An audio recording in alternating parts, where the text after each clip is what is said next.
Se inscreva no canal e clica no gostei.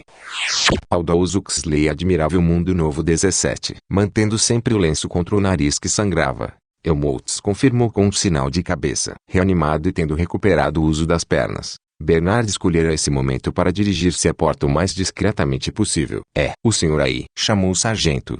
E um policial com a máscara de focinho de porco atravessou correndo o local e pôs a mão no ombro do jovem. Bernard virou-se com uma expressão de inocência ultrajada. "Escapar? Nem sonhara com semelhante coisa. Se bem que eu não consigo imaginar para que diabo poderá precisar de mim", disse ele ao sargento. "O senhor não é amigo dos detidos?" "Bem", começou Bernard, e hesitou. "Não." Ele evidentemente não podia negar. E por que não havia de ser? "Então venha", tornou o sargento, e conduziu para o carro da polícia, que esperava lá fora. 16. A sala em que os três foram introduzidos era o gabinete do administrador. Sua fordeza descerá dentro de um minuto. O mordomo Gamo deixou-os sós. Helmholtz riu alto. "Isto parece mais uma reunião de amigos para tomar solução de cafeína do que um julgamento", disse, e deixou-se cair na mais luxuosa poltrona pneumática. "Ânimo, Bernard", acrescentou, ao dar com os olhos no rosto esverdeado e infeliz de seu amigo. Bernard, porém, não desejava ser animado. Sem responder, sem mesmo olhar para Helmholtz, foi sentar-se na cadeira menos confortável da sala, escolhida com cuidado na obscura esperança de conjurar de algum modo a cólera dos poderes superiores. Enquanto isso, o selvagem caminhava irrequieto pela sala, lançando olhares de vaga e superficial curiosidade sobre os livros das estantes, sobre os rolos de gravação sonora e as bobinas para máquinas de leitura, em seus compartimentos numerados. Em cima da mesa, abaixo da janela, havia um volume maciço encadernado em maço pseudo-couro preto e marcado com grandes TT dourados. Tomou e abriu. "Minha Vida e Minha Obra", por Nosso Ford. O livro havia sido publicado em Detroit, pela Sociedade para a Propagação do Conhecimento Fordiano. Folheou descuidadamente as páginas, leu uma frase aqui, um parágrafo ali, e chegara à conclusão de que o livro não o interessava, quando a porta se abriu e o administrador mundial residente para a Europa Ocidental entrou a passos ligeiros na sala. Mustafa Amon apertou a mão dos três, mas foi ao selvagem que se dirigiu. "Quer dizer que não gosta muito da civilização,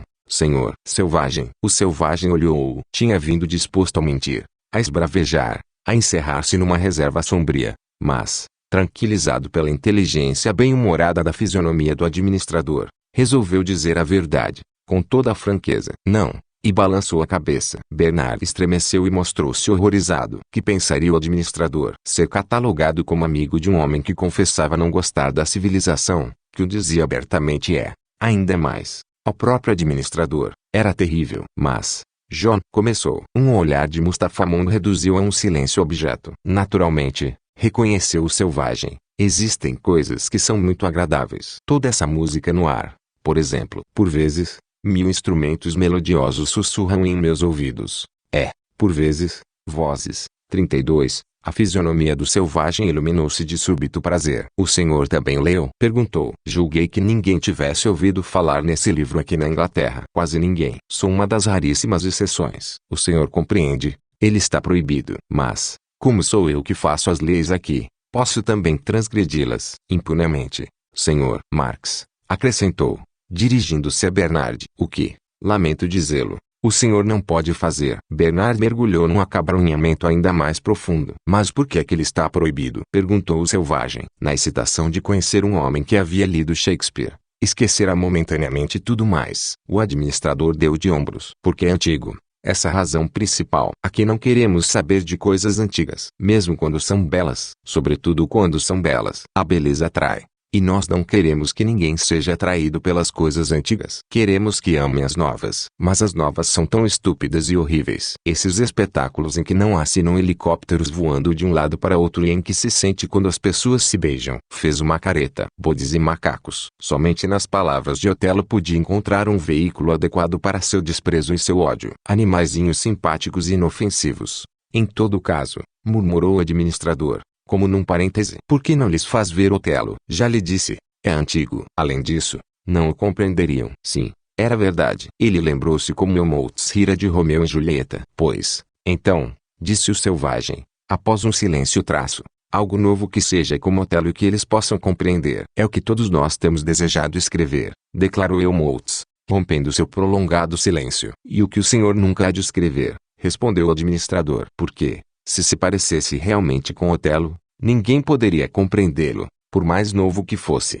Se fosse novo, não poderia de maneira alguma ser parecido com Otelo. Por que não? Sim, por que não? Repetiu Helmholtz. Ele também esquecera as realidades desagradáveis da situação. Verde de ansiedade e temor, Bernard era o único que se lembrava. Os outros não lhe deram atenção. Por que não? Porque o nosso mundo não é o mesmo mundo de Otelo. Não se pode fazer um calhambeque sem aço. E não se pode fazer uma tragédia sem estabilidade social. O mundo agora é estável. As pessoas são felizes. Têm o que desejam e nunca desejam o que não podem ter. Sentem-se bem. Estão em segurança.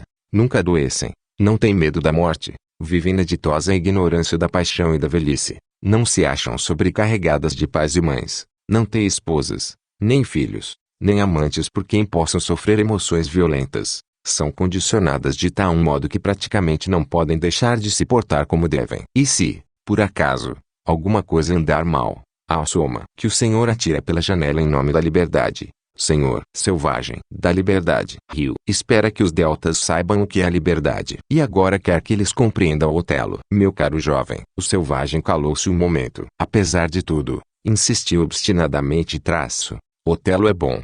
Otelo é melhor do que esses filmes sensíveis. Sem dúvida. Aqui é seu administrador. Mas esse é o preço que temos de pagar pela estabilidade. É preciso escolher entre a felicidade e aquilo que antigamente se chamava a grande arte. Nós sacrificamos a grande arte. Temos, em seu lugar, os filmes sensíveis e o órgão de perfumes. Mas eles não significam nada. Significam o que são. Representam para os espectadores uma porção de sensações agradáveis. É que eles são narrados por um idiota. 33. O administrador pôs-se a rir. O senhor não está sendo muito cortês com seu amigo, o senhor Watson, um dos nossos mais notáveis engenheiros em emoção. Mas ele tem razão, disse Helmholtz com ar sombrio. É realmente idiota escrever quando nada há a dizer. Justamente. E isso exige a maior habilidade. Os senhores fabricam calhambeques como o mínimo absoluto de aço.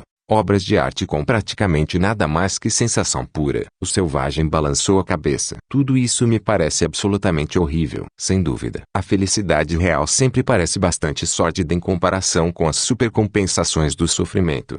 Por certo, a estabilidade não é, nem de longe, tão espetacular como a instabilidade. E o fato de estar satisfeito nada tem da fascinação de uma boa luta contra a desgraça. Nada do pitoresco de um combate contra a tentação. Ou de uma derrota fatal sob os golpes da paixão ou da dúvida. A felicidade nunca é grandiosa. Pode ser, disse o selvagem, depois de um silêncio. Mas será preciso chegar ao horror desses gêmeos. Passou a mão pelos olhos, como se procurasse apagar da lembrança a imagem daquelas longas filas de anões idênticos nas mesas de montagem. Daquelas manadas de gêmeos enfileirados na entrada da estação do monotrilho de Brentford. Daquelas larvas humanas que rodeavam o leito de morte de Linda. Da fisionomia incessantemente repetida de seus agressores. Horríveis. Mas como são úteis. Estou vendo que o senhor não gosta dos nossos grupos Bokanovski. Mas, asseguro-lhe, eles são o alicerce sobre o qual está edificado tudo mais. São o giroscópio que estabiliza o avião-foguete do Estado na sua rota imutável. A voz profunda vibrava, emocionante. A mão, gesticulando, representava todo o espaço e o impulso da máquina irresistível. A oratória de Mustafa Mon achava-se quase à altura dos modelos sintéticos. Eu estava pensando, disse o selvagem, por que é que os senhores os toleram? Afinal de contas, uma vez que podem produzir tudo o que quiserem nesses bocais. Por que, já que lhes custa o mesmo, não fazem de cada um deles um alfa mais? Mustafa Mon riu novamente. Porque não temos nenhuma vontade de que nos cortem a cabeça. Respondeu. Nós acreditamos na felicidade e na estabilidade. Uma sociedade composta de alfas não poderia deixar de ser instável e infeliz. Imagine uma usina cujo pessoal fosse constituído por alfas, isto é, por indivíduos distintos, sem relações de parentesco, com boa hereditariedade e condicionados de modo a tornarem-se capazes, dentro de certos limites, de fazerem livremente uma escolha e de assumirem responsabilidades. Imagine isso, repetiu. O selvagem tentou imaginar, mas sem grande resultado. É um absurdo. Um homem decantado como alfa, condicionado como alfa, ficaria louco se tivesse de fazer o trabalho de um Y semi-aleijão. Ficaria louco ou se poria destruir tudo. Os alfas podem ser completamente socializados, mas com a condição de que se lhes dê um trabalho de alfa. Somente a um Y se pode pedir que faça sacrifícios de Y, pela simples razão de que, para ele, Não são sacrifícios. São a linha de menor resistência. Seu condicionamento fixou trilhos ao longo dos quais ele tem de correr. Não tem outro remédio. Está predestinado. Mesmo depois da decantação, ele fica sempre dentro de um bocal invisível de fixações infantis e embrionárias. Cada um de nós, é claro, continuou meditativamente o administrador atravessa a vida no interior de um bocal. Mas, se somos alfas, nosso bocal é relativamente enorme. Sofreríamos intensamente se nos víssemos confinados num espaço mais estreito. Não se pode pôr pseudo-champanhe para castas superiores em bocais de casta inferior. Teoricamente, isso é óbvio, mas também foi demonstrado na prática. O resultado da experiência de Chipre foi convincente. Que experiência foi essa? Perguntou o selvagem. Mustapha Mond sorriu. Pois, se quiser, pode chamar-lhe uma experiência de reenfrascamento. Começou no ano 473 DF. Os administradores fizeram evacuar a ilha de Chipre. Uma vez retirados todos os seus habitantes, recolonizaram-na com um lote especialmente preparado de 22.000 alfas. Entregaram-lhes todo um equipamento agrícola e industrial, e deixaram-lhes a responsabilidade de dirigir seus negócios. O resultado correspondeu exatamente a todas as predições teóricas. A terra não era convenientemente trabalhada.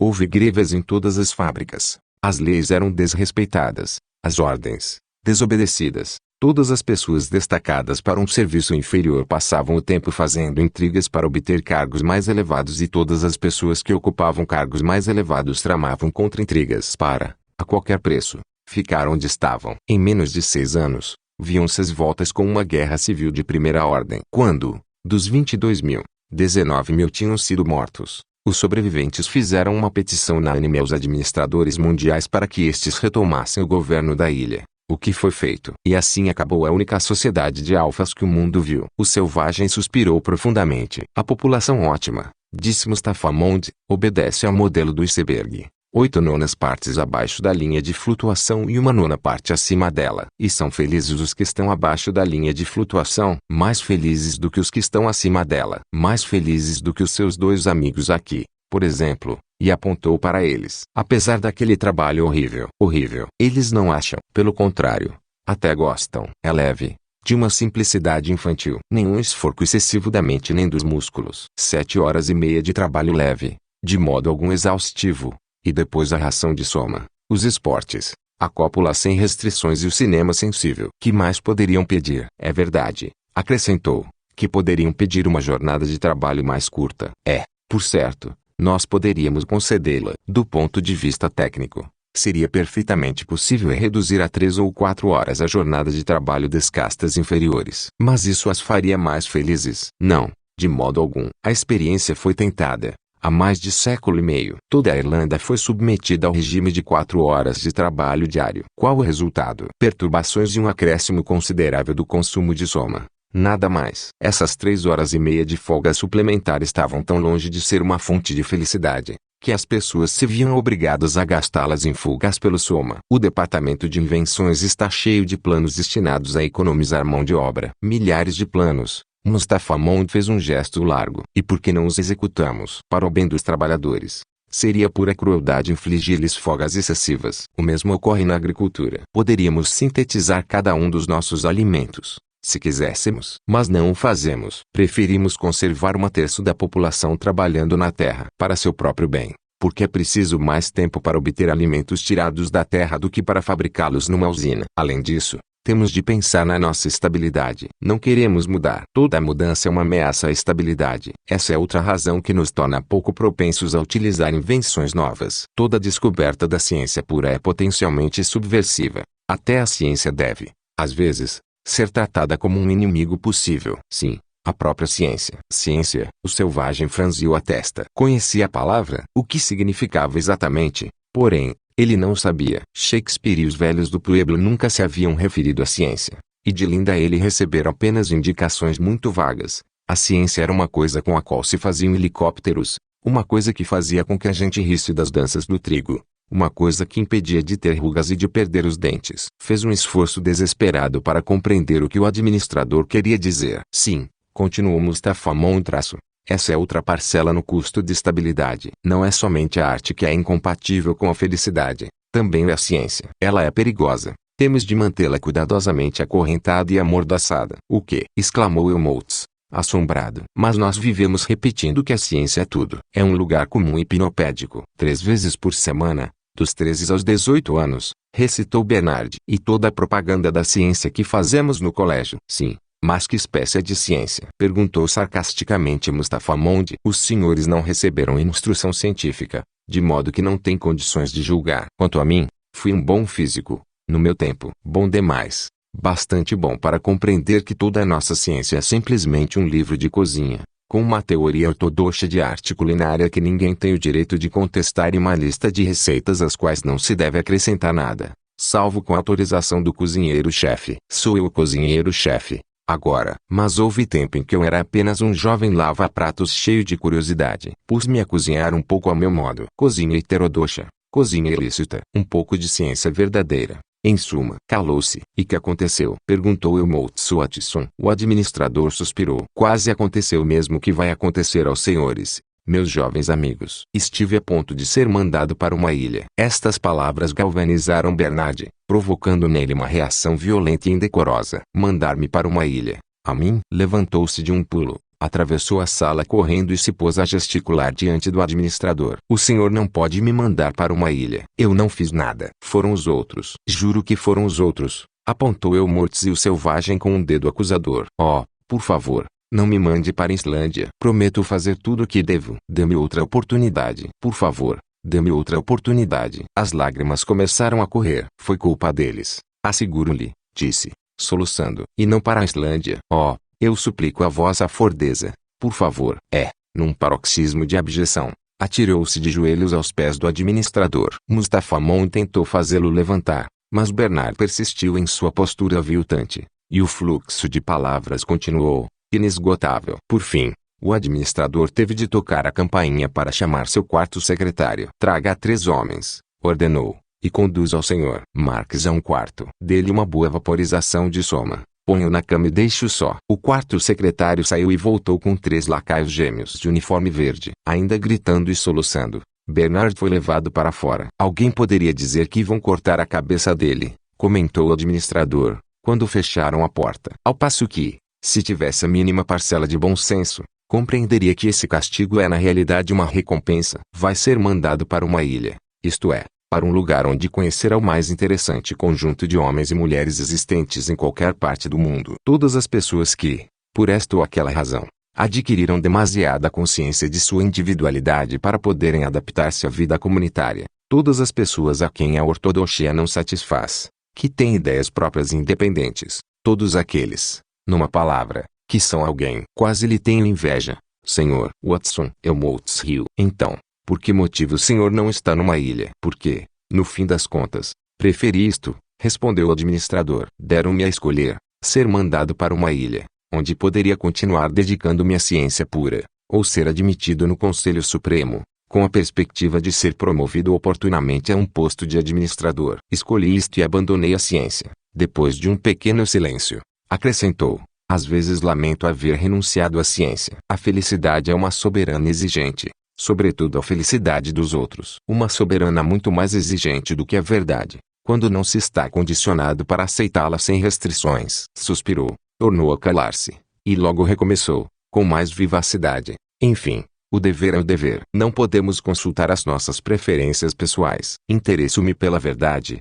gosto da ciência. Mas a verdade é uma ameaça. A ciência é um perigo público. Ela é tão perigosa hoje quanto foi benfazeja no passado. Deu-nos o equilíbrio mais estável que a história registra. O da China era, em comparação, irremediavelmente inseguro. Os próprios matriarcados primitivos não eram tão estáveis quanto nós. Graças, repito, à ciência. Mas não podemos permitir que ela desfaça a boa obra que realizou. Por isso limitamos com tanto cuidado o círculo das pesquisas. Por isso estive a ponto de ser mandado para uma ilha. Nós permitimos apenas que ela se ocupe dos problemas mais imediatos do momento. Todas as demais pesquisas são ativamente desestimuladas. É curioso, prosseguiu, depois de pequena pausa, ler o que se escrevia na época de nosso Ford sobre o progresso científico. Segundo parece, imaginavam que se podia permitir que ele continuasse indefinidamente, sem consideração a qualquer outra coisa. O saber era o mais alto bem, a verdade, o valor supremo. Tudo o mais era secundário e subordinado. É certo que as coisas já então estavam começando a mudar. Nosso Ford mesmo fez muito para diminuir a importância da verdade e da beleza,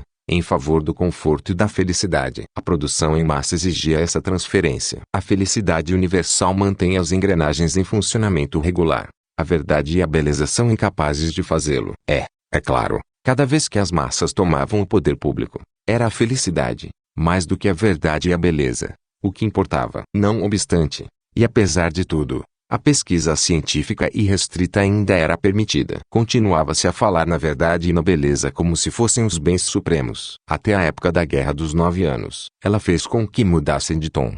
Posso garantir-lhes que valor podem ter a verdade, a beleza e o conhecimento quando as bombas de carbúnculo estouram em torno de nós. Foi então que a ciência começou a ser controlada, depois da Guerra dos 9 Anos. Nesse ponto, as pessoas estavam dispostas a deixar controlar até os seus apetites. Qualquer sacrifício em troca de uma vida sossegada. Desde então, nós temos continuado a controlar. Isso não foi muito bom para a verdade, sem dúvida. Mas foi excelente para a felicidade. É impossível obter alguma coisa por nada. A felicidade tem de ser paga. O senhor tem de pagar, Sr. Watson. Tem de pagar porque se interessa demais pela beleza. Eu me interessava demais pela verdade. Também paguei. Mas o senhor não foi para uma ilha, disse o selvagem, rompendo um longo silêncio. O administrador sorriu. Foi assim que eu paguei, optando por servir a felicidade, a dos outros, não a minha. É uma sorte, acrescentou, após uma pausa, que haja tantas ilhas pelo mundo. Não sei o que faríamos sem elas. Seríamos obrigados a metê-los todos na câmara de gás, suponho. A propósito, Sr. Watson, agradar-lhe um clima tropical. As Marquesas, por exemplo, ou Samoa, ou preferiria algo mais estimulante? Helmholtz levantou-se da poltrona pneumática. Gostaria de um clima fundamentalmente ruim, respondeu. Acredito que se poderia escrever melhor num clima rigoroso. Se houvesse muito vento e muitas tempestades, por exemplo. O administrador manifestou sua aprovação com um movimento de cabeça. Gosto de sua coragem, Sr. Watson. Gosto muitíssimo. Tanto quanto a desaprovo oficialmente. Sorriu. Que acha das Ilhas Falkland? Final da parte 17.